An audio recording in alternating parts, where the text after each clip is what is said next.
এবারে metal presence কৃষি সংবাদ, সুজলা সুফলা।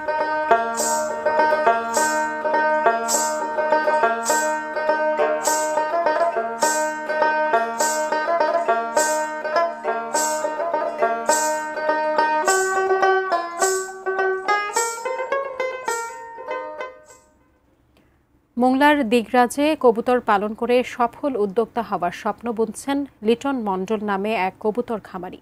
শখের বশে ২০২১ সালে ৩ জোড়া কবুতর দিয়ে যাত্রা শুরু করেন তিনি।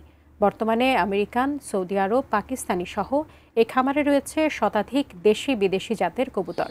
এছাড়াও কবুতরের পাশাপাশি লিটন মণ্ডলের খামারে রয়েছে অসংখ্য দেশি বিদেশি জাতের মুরগি। তবে বিদেশ থেকে বাংলাদেশে কবুতর এলেও দেশ থেকে বিদেশে কবুতর পাঠানোর মতো বৈধতা নেই বলে আক্ষেপ এই খামারির। পিছনে কাজ করি, খাবার দেওয়া, পরিষ্কার করা, পরিচর্যা, সব ওষুধ দেওয়া আমি করি।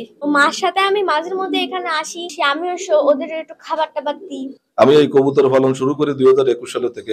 যদি ভারতে বা বিভিন্ন দেশে যদি কবুতরগুলো সরকারিভাবে লাইসেন্স করে ইম্পোর্ট করে পাঠানো যেত, বাংলাদেশ সরকার লাভবান হতো। আমরা কবুতর তৃণমূলের যে কবুতর খামারি আছে বাংলাদেশে, প্রত্যেকে উপকৃত হতো। অন্তত আমরা এই সেক্টরটা টিকিয়ে রাখতে পারতাম।